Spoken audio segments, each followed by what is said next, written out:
Vous avez certainement reçu le communiqué qui a été signé hier sur une opération sociale que le gouvernement a conduit à la fin de l'année 2021 et pour lequel nous estimions avoir fait un traitement social suffisamment consistant. C'est la première fois qu'au Bénin, on libère une zone, un titre foncier, domaine public, domaine de l'État, occupé par des populations depuis des décennies, donc des populations qui ont des habitudes, qui ont une vie. C'est un quartier connu. On ne pouvait pas récupérer ce domaine sans traiter socialement cette question. Donc, nous avons présenté un dossier au chef de l'État qui l'a accepté. Et à chaque personne impactée par ce projet, nous avons attribué un terrain avec un titre de propriété définitif et un accompagnement financier relativement consistant de 5 millions pour les permettre de se réinstaller. Il faut dire que la zone libérée va recevoir, et les projets sont très avancés, un port de pêche. Pour qui connaît la population de Koulakodi, pour qui connaît les activités de Koulakodi, c'est une infrastructure moderne pour leur permettre de développer leurs activités économiques. Et donc, nous avons été très surpris des allégations allant dans le sens que vous savez, et c'est pour ça que j'ai souhaité délivrer ce point à la presse pour établir la vérité et éventuellement, d'autant plus qu'aujourd'hui il y a une procédure contentieuse qui est lancée. Nous sommes totalement confortables, sereins, pour faire la réponse nécessaire à cette procédure. Donc, le ministère du Cadre de vie et du Développement durable a été saisi d'une plainte par Exploit d'Huissier le 21 juillet 2022 d'un collectif des sinistrés de relogement de Koulakodi, représenté par le sieur Jules Moussinou. Et l'analyse de cette plainte appelle de notre part quelques commentaires. D'abord, sur la base des adresses fournies, lots et parcelles, sur la liste des personnes de ce collectif, nous avons relevé que seules 2 maisons figurent dans le périmètre ayant fait l'objet du recensement de notre opération, donc ayant fait l'objet de la photographie aérienne du quartier. Cette photographie a été faite le 29 juillet 2021 et qui a servi de base pour l'enquête de recensement réalisée par le cabinet que nous avons recruté. Aujourd'hui, c'est la méthode la plus moderne, photographie aérienne par drone, établissement des cartes, identification des occupants. Nous avons choisi de ne pas partir d'une liste de présumés propriétaires, mais de partir de la situation réelle du terrain et de prendre en compte tous les occupants de la façon la plus précise. Cette cartographie existe et peut encore être consultée. Les deux personnes qui font partie de cette nombreuse liste de 200 personnes sont le sieur Méhou Emmanuel, parcelle numéro 20, liste, il occupe le numéro 22 de la liste, et du lot 8, le sieur Messan Komlan, numéro 98. Sur les 120 personnes de la liste, nous avons relevé des doublons, donc des noms qu'on a répétés 2 ou 3 fois. Lignes 17 et 70, du nom de Agbo Massavo Gouassi, lot numéro 8. Ligne 17, ligne 18 et 82, pardon. Akpa, Messon. Ligne 23 et 72 à Moussou-Santovi. Ligne 33 et 67 à Moussou-Kwasi. Ligne 29 et 66 au nom de Bessan Sossou Agbassou et Messan Komalan Louis. Ce sont les lots de parcelle C.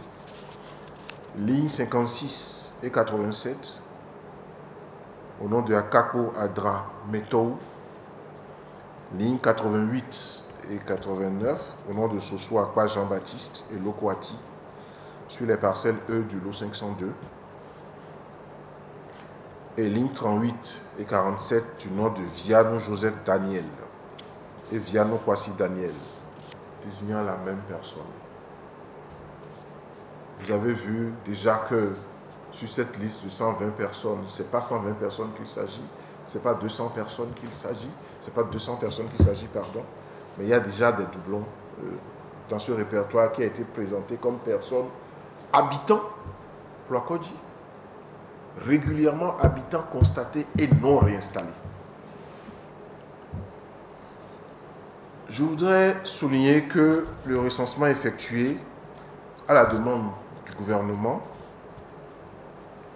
l'a été, j'ai donné la date tout à l'heure, le 29 juillet 2021, sur la base d'une vue aérienne avec transcription cartographique claire du parcellaire en place. Cet état des lieux a révélé plusieurs maisons établies sur des parcelles de moins de 100 mètres carrés. Ça veut dire quoi? Aujourd'hui, ceux qui sont à Ploakodi, c'est plusieurs générations après les premiers occupants. On est parti d'une concession et chacun a sous-morcelé. Parti d'une parcelle de 500 mètres carrés, nous arrivons sur une seule parcelle à plus de 10 occupants avec des portions de parcelles de moins de 100 mètres carrés, voire 50 mètres carrés. Mais au total, nous n'avons pas tenu compte de la taille, de la petite taille des parcelles, mais au total, nous avons dénombré tout le monde. Nous avons dénombré 357 maisons et le répertoire a été communiqué aux autorités locales, notamment le chef quartier, le chef d'arrondissement Cotonou 5 et la mairie de Cotonou pour vérification. Donc, quand nous avons fini notre travail technique, nous avons refait un travail participatif dans une démarche inclusive avec les autorités locales. Je peux donc vous dire qu'à cette date, la photographie aérienne et la cartographie du quartier Ploakodi ne se limitent qu'à la présence physique de 357 maisons. Ce que nous souhaitons, c'est qu'on nous indique clairement les 200 personnes, dans quelle maison elles étaient, comment est-ce que ces maisons étaient positionnées par rapport au périmètre que nous avons relevé. Mais je souhaite préciser que ce quartier a subi antérieurement une opération de démolition, de déguerpissement en 2012. Ça, c'est bien avant l'arrivée du gouvernement actuel. Et ces personnes n'ont pas été dédommagées. Ces personnes n'ont pas été prises en compte parce qu'à ce moment-là, la loi a été appliquée stricto sensu. Les gens n'ont pas de titre de propriété, les gens ne sont pas propriétaires, donc n'ont droit à rien. Ce qu'on peut reprocher au gouvernement aujourd'hui, c'est de choisir de faire un traitement social de ceux qui sont présents pour susciter d'autres velléités. Mais nous avons également, en 2019, opéré une destruction des ghettos. Les ghettos étaient purement dans le domaine public, maritime ou lagunaire. Donc, vous avez l'habitude, vous savez qu'on parle des 100 mètres du roi, quand on est au bord de la mer, on parle des 25 mètres quand on est au bord de la mer. Ceux qui étaient sur ces périmètres, qui sont au domaine public, ont été déguerpis parce que Ploakodi, il faut le dire, a généré un ghetto avec beaucoup de difficultés pour la commune. Il a fallu mettre de l'ordre parce que de vrais problèmes de sécurité se posaient dans ce périmètre-là. Donc, Nous avons eu ceux qui ont été déguerpis en 2012. Ça ne concerne pas notre opération. La destruction des ghettos de 2019 ne sont pas pris en compte. Et il y a plusieurs maisons qui ont été également victimes d'érosion côtière. C'est comme si ceux qui sont à PK10, dans certaines zones aujourd'hui, vont se retourner contre l'État pour dire bon, la mer nous a bouffé, dédommagez-nous. Si l'État le souhaite, l'État peut le faire, mais ce n'est pas le cas. Et dans le cas précis de Roulakodi, nous avons choisi de traiter socialement tous ceux qui ont été effectivement constatés dans les 357 maisons. C'est ce que j'ai voulu préciser. Et nous souhaitons vraiment que ces 200 personnes dont on parle puissent nous apporter la preuve de leur localisation, de leur établissement, pour que nous puissions les prendre en compte. Mais nous avons fait le tour du sujet et ce n'est pas le cas. Et donc, lors du toilettage de la liste initiale des 357 maisons, du recensement en concertation avec les autorités locales, des cas de doublons ont été détectés et des cas de réclamation d'omission ont été étudiés et pris en compte. Ce qui a porté la liste définitive de relogement du quartier Roulakodi à 368. Nous avons donc intégré 11 nouvelles personnes après nos enquêtes et nos concertations avec les autorités locales. Nous, on a relevé sur le terrain 357. Les enquêtes ont permis de trouver que nous avions oublié 11 personnes et nous avons une liste définitive consolidée de 368 personnes qui ont été intégralement, je le répète, intégralement relogées sur le site de Djefa, aménagé par le gouvernement. Aujourd'hui, la population de Djefa nous demande d'apporter de l'eau, d'apporter de l'électricité, parce que le site de relogement, des gens que nous avons fait venir, qu'ils ont accepté d'accueillir, ont un standing relativement plus élevé et la question est à l'étude aujourd'hui pour traiter toute la zone de façon harmonieuse. Moi, je vous invite simplement à aller constater à Djefa que les gens ont utilisé les 5 millions qu'on leur a donnés pour faire des clôtures, des maisons.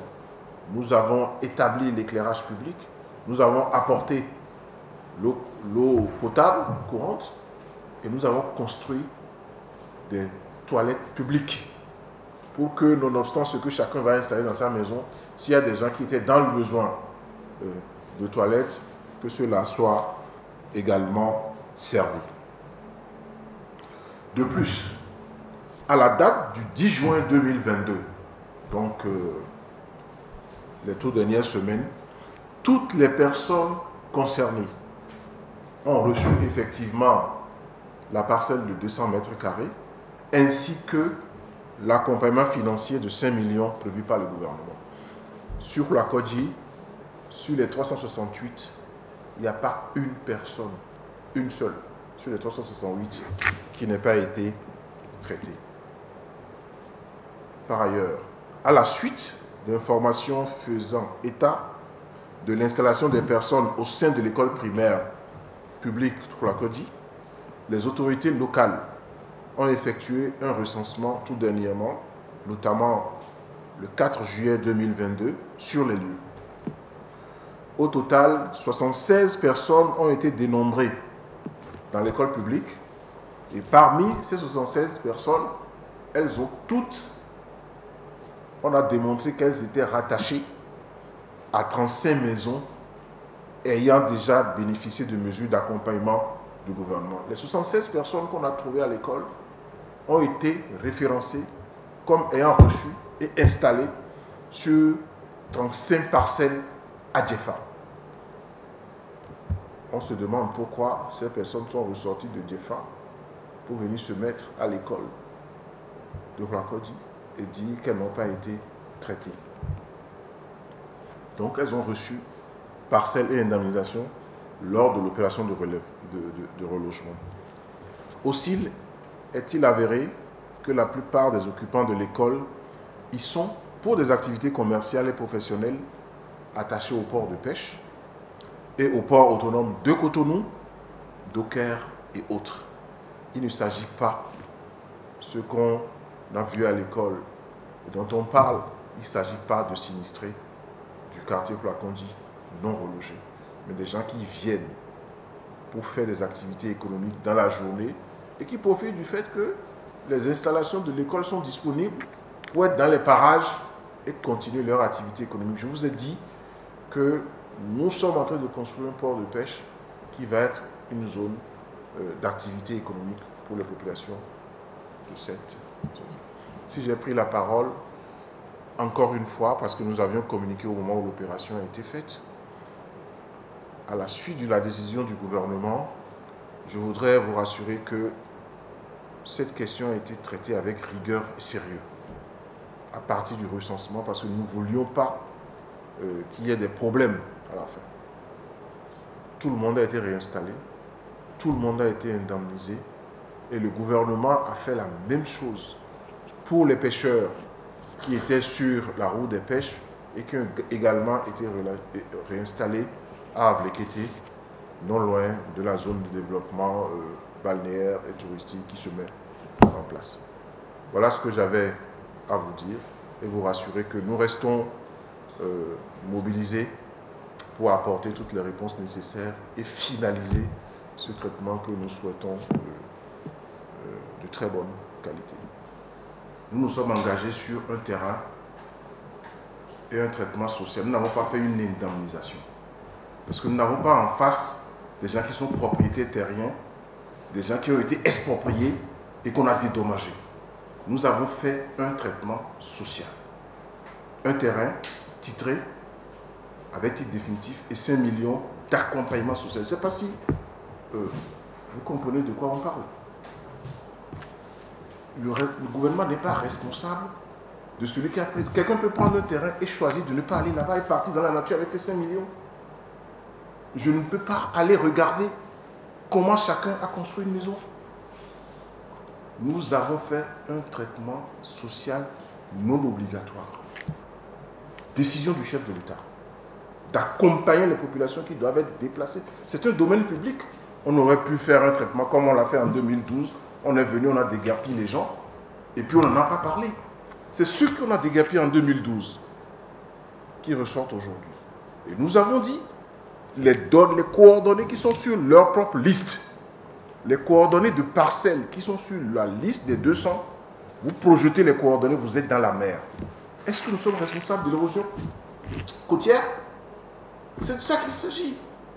Donc, il ne faut pas aller juger le gouvernement sur la base des engagements qu'il n'a pas pris. Quand nous avons libéré Fillon, il n'y a pas eu de traitement social. Tous ceux qui sont partis de Fillon n'ont pas été traités. Parce que c'est un dossier différent. Donc, ce que nous faisons à Diefa, donner un terrain avec titre foncier à des gens qui n'avaient aucune propriété. Mais je vous dis, à l'étape où je vous parle, ils ont les titres fonciers.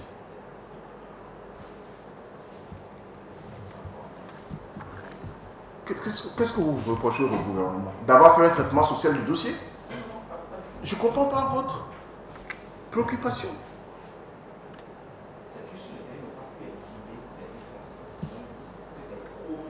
Est-ce que vous connaissez la procédure de titre foncier? Pour ceux qui, même dans leur propre terrain, ont un permis d'habiter, une convention de vente et qui veulent avoir un titre foncier, vous connaissez la procédure pour apurer les droits? Ceux qui sont là, qui attendent le papier, ne savent même pas ce que c'est. D'accord, les tuyaux sont en cours d'installation. D'accord, l'éclairage public est en train de venir. Ça vient ou ça ne vient pas? Bref, je suis le premier à vouloir que tout ça se passe le plus rapidement et dans la meilleure des situations. Vous allez dans un quartier où on n'a pas réinstallé les gens, vous trouverez des problèmes à l'installation pour en parler. Je suis en charge du cadre de vie. Et c'est la première fois au Bénin, s'il vous plaît, qu'un gouvernement a posé un acte de cette qualité, il faut le reconnaître, il faut apprécier. Je ne suis pas responsable de votre ligne éditoriale. Vous êtes libre de trouver des failles. Et les failles, ça nous permet de nous améliorer. Ça nous permet de faire mieux. Mais dans le domaine où je travaille, je tire chapeau au gouvernement pour cet effort social qui a été fait. Placody doit être à sa 3e ou à sa 4e opération de déguerpissement. C'est la première fois qu'il y a un traitement social. Et je ne peux pas demander au gouvernement de prendre en charge des gens qui ont été déguerpis en 2012, des gens dont les parcelles sont dans la mer et dont je ne maîtrise pas la liste et je n'ai aucun élément de vérification. C'est pourquoi la base du dédommagement a été l'existence physique établie des terrains. Si vous projetez, nous avons projeté tous les coordonnées, il y a une partie des gens qui ont été bouffés par la mer depuis plus de 10 ans et qui ressortent. Si je crée un précédent, tous les jours, j'aurai quelqu'un de Placody qu'on a oublié et qui va sortir. Quand on gère avec rigueur, on gère avec responsabilité. Et c'est ce que nous sommes en train de faire. Ceux qui sont, je vous l'ai dit, nous avons analysé la question. Ceux qui sont là, c'est des gens qui ont certainement des difficultés de déplacement entre Diefa et Placody, qui continuent d'opérer au port de pêche, qui viennent dans la zone pour leur activité économique, qui ont négocié auprès du chef d'arrondissement ou au chef du quartier. Moi, je n'aurais pas accepté. Parce que quand vous déplacez les gens d'une zone et que vous leur permettez de rester, de rester sur ce terrain dans la journée pour faire des activités, la nuit, ils vont continuer à rester. C'est ce qui s'est passé. Les gens, on a dit que parmi les 76 qu'on a trouvés là, ils sont installés dans 35 parcelles de Diefa. Mais la distance fait que pour continuer à faire leurs activités économiques, ils viennent à Placody dans la journée. Ils ont négocié, le chef d'arrondissement lui a ouvert l'école, comme vous avez dit, pour qu'il passe la journée là. Ce qu'il n'aurait pas dû faire. Ce n'est pas des sinistrés qu'il faut aller retraiter. C'est comme si vous me demandez, les gens qui viennent au marché d'Antopa, qui viennent vendre dans la journée, qui dorment, qu'est-ce qu'on peut leur faire? C'est ça la réponse. Je n'ai pas de réponse pour ça. Moi, ma solution, c'est de refermer l'école et de ne pas permettre que des squatters s'installent dans l'école. Puisque j'ai vidé la question de Placody. Je l'ai vidé. Je l'ai vidé de la façon la plus sérieuse possible. Pourquoi pas, si le gouvernement avait eu les moyens, si le gouvernement avait plus de 10 millions. Mais je ne sais pas si vous aviez, vous, en tant que journaliste, pris le temps d'aller regarder les maisons desquelles on a dégagé les gens. Ceux qui aujourd'hui sont sur 200 mètres carrés, vous dites mur inachevé, sol. Est-ce que quelqu'un... Vous connaissez Placody? J'ai l'impression que vous parlez des choses que vous ne maîtrisez pas. Je ne veux pas en parler parce que je respecte les gens qui sont là. Le gouvernement leur a apporté du respect. J'ai reçu le témoignage puisqu'ils m'ont adressé un courrier. Ils ont écrit au chef de l'État pour le remercier. Si vous allez voir, je peux l'appeler les taudis qui étaient à Placody, sur des parcelles de 40 mètres carrés, 50 mètres carrés, même les maisons inachevées dont vous parlez à Diefa sont du luxe. Je sais de quoi je parle. Merci.